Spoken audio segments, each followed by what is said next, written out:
Welcome to Sled Talk, where we love talking all things snowmobile, from pulling the cord to pulling your hair out. Snowmobiling is just something we love to do. I'm Rob Reed. I'm Steve Glass. And welcome to the show. Today, we are going to be talking about all kinds of different stuff, Steve. From reflecting last episode and all that. But, I think over the last few shows that we've done, we haven't really gotten into some of our old stories. Okay. People always enjoy hearing an old story. Yeah. And I remember back when we were kids. And I'm going to say kids, meaning 16-ish, because we were living at home in Charleswood. You didn't prep me for this story. No, absolutely not. Good. Absolutely not. Well, you really weren't. Let's hear it. You weren't part of it. Was or wasn't? You were not. Oh, okay, good. You weren't even there. Good. Yeah, so, you were completely guilt-free. Good. Let's hear it. Let's hear it. So, I guess it was an evening. I was out doing something on my snowmobile, my 79 TXL. Mm-hmm. One of my faves from the past. And I'm zipping along down the street, because that's what we got to each other's houses half the time, or got anywhere. We just jumped on our snowmobiles in Charleswood, and it was a very, I'll say, rural neighborhood at the time, and that was fairly common. That if it wasn't us, it was somebody else. You'd always see somebody out snowmobiling on the street. Heading to the old track bed and stuff. All kinds of stuff, yeah. And, I had the advantage back then of growing up where the train tracks had gone past us, and the Prairie Dog Central used to go by us. And anyone living in Winnipeg, Manitoba, you're going to know the Prairie Dog Central, and every Sunday we got to watch it go by. So riding your snowmobile around and, like you say, right onto the tracks and out and gone was a pretty common thing to do. That said, I was zipping along one day and went down the street, got onto Eldridge Avenue. So anyone that knows Charleswood will know Eldridge. And I'm heading east, and for whatever reason, there's a car coming towards me, and I'm on my side of the road. I'm not doing anything stupid, just riding along. And this car starts squeezing me off the road, and I go, what the hell is this? And just as they're right up beside me, I realize it's the cops. Oh.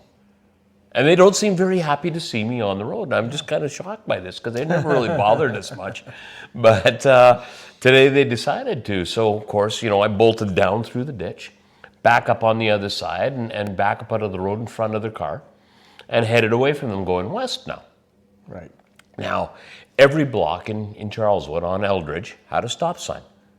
And I stopped at every single stop sign along that way, allowing those guys to catch up with the lights going, the sirens screaming and everything, basically until I got to Dieppe, and then turned down and got onto the Dieppe field and just left them in the dust. Yeah. But I'm sure that those two guys were not very happy with me. But just, one of those kind of silly things that we did as kids. I can remember driving down the old track bed with a police car driving down, say, a parallel street to us. And every time we crossed the road, they'd be up to that road, and then we just get to the next road, and they'd be up to that road, and then eventually their road would end, and you would just keep heading out to the perimeter highway and disappear. Yep. Yeah. Well, I can tell you another one. At a safe pace. At a safe pace, yeah, always. We weren't being crazy. No, like I say, I wasn't running stop signs. Yeah. I didn't have to. They couldn't keep up. But anyways, I remember we were, I'm going to say, somewhere along near Hearthstone area, and there was that one road that ran along there, and there was a field. Yeah, it was like a drag strip. Yeah. And we were zipping along there. Didn't make the people very happy to live there, I don't guess, thinking back now, but yeah. But our good buddy, who had his Puma, was riding along there. And so this strip was, I'm going to say, 50 yards off the road? Yeah, parallel to the road. Yeah. Anyways, cops pull along, put on their lights, put on their sirens, and Mr. Puma stopped. Who does that? Yeah. Who does that? There was no way. These guys weren't getting out of their car and running across the field. Anyways, they picked him up, took him home. I think I remember that story now. Yeah. It's a good thing it wasn't our buddy with the the El Tigre, because he just blew up in that field every time. They would have been easy to catch. Mm-hmm. Oh, yeah, there would be nothing to that. But anyways, he got, I guess, whatever shit that they gave you back in those days. Yeah, when you're that age, not much happened, I don't think. Probably. No, I think they took him home. I don't remember. I don't think they even impounded the snowmobile. No, but he probably had to go get it with his dad, or they might have dropped it off at his house or something. Yeah. So yeah, I'm sure that shit flew at home. Yeah, that's where you got. Yeah. So anyways, a few stories from our misspent youth. Did you know that Polaris is selling off their Indian motorcycle division? I'd read that. Yeah, they're selling it off. It's going to go to an independent company who is going to focus solely on the Indian snowmobiles. Apparently, first quarter of 2026 is going to be when the deal is completely done, what they're working on. Because as we've talked about in past episodes, these deals sometimes take a while. And What was the Polaris brand sleds before, or bikes before that? I think they did Victory. Victory, and those were super popular, and a lot of people really liked those. And then They had some rid great of that styles, line. Yeah, they but did. I think that there was that whole bike customization fad that was going on at the time. And they had some really beautiful they bikes. did, and then they got rid of them to get Indian. Yeah, well, and I mean, push the Indian line. push the Indian line. But from what I'm understanding, they're just wanting to get back to their core business, which is off-road vehicles, snowmobiles, all that sort of thing. So That could be good for Indian. yeah, it could be good for both of them, really, because it doesn't divert attention and resources away from the snowmobiles and ATVs. Sure, going to make for a huge showroom at Headingley Sports Shop. Well, they could still be an Indian dealer. Yeah, that's true. They probably will. Why would they lose the line? True. Very know? true. So, some of the interesting things that are going on nationally out there. So, the nice thing is, like I say, now they've got more money for R&D and all the sort of stuff that we want to see on our off-road toys. Yeah. Yeah. So, last episode, Steve and I had a great conversation with Terris Baran of Safety Services Manitoba. Yes, we did. I And, enjoyed that. it was interesting because what I love about Winnipeg often is the 1% of separation between the people. Yeah. We, between the three of us, knew a bunch of the same people. Yeah. And everyone from your stock car racing days to different snowmobile guys and all that sort of stuff. It was just a great talk with him.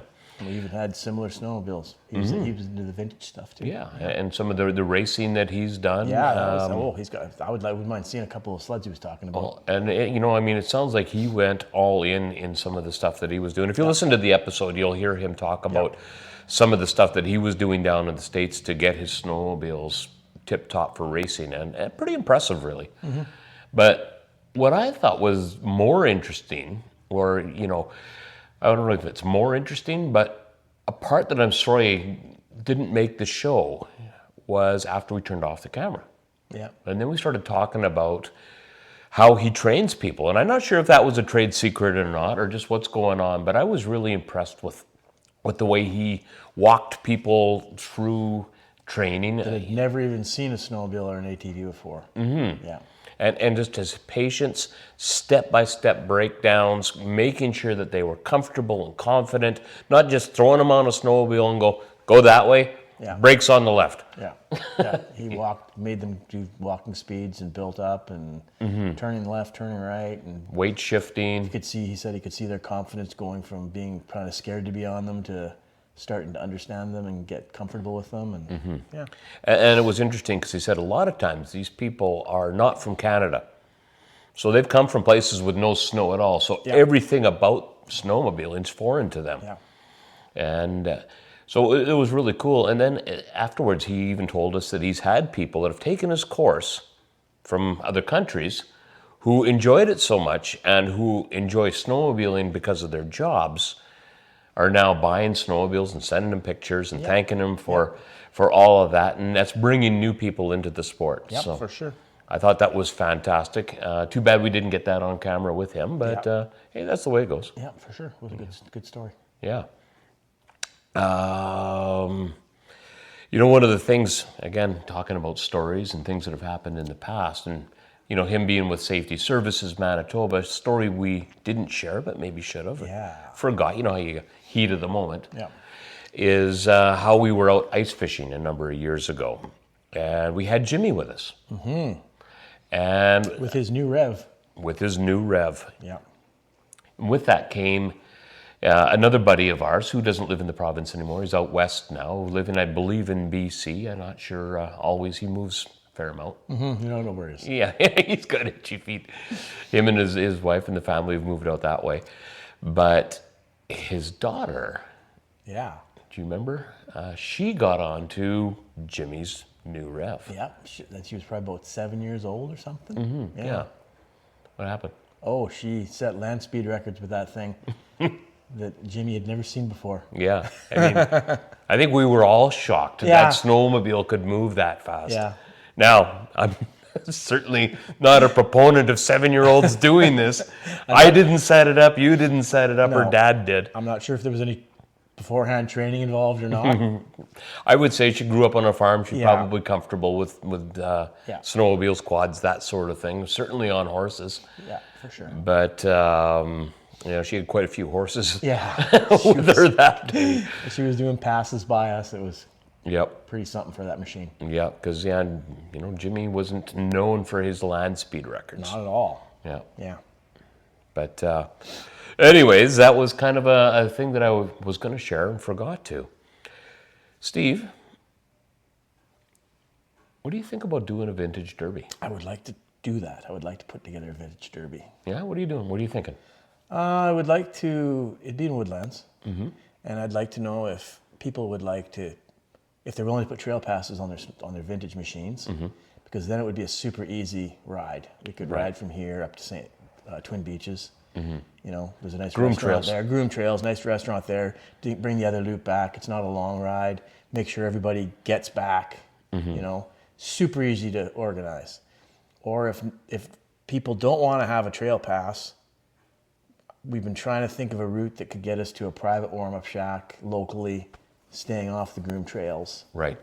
Which would be a lot more difficult to organize, and it wouldn't be anywhere near as nice of a ride, but we could probably do something that would be, half decent, and then have like a weenie roast there or something. I have to talk to them. I talked to one of their members. He thought they would think it's a neat idea. Yeah, have some, like you say, hot dogs, hamburgers, and food at the end as well. But there would only be one shack involved, like one stopping point involved in that, just because of the logistics. Yeah, of not having trail passes. Now I've never had a trail pass on any of my vintage machines, but I think I would consider it if I knew there was going to be a ride, or I knew I could do that ride, and then I knew maybe, because there are a few other derbies in Manitoba. Some of them, they want trail passes on your sleds.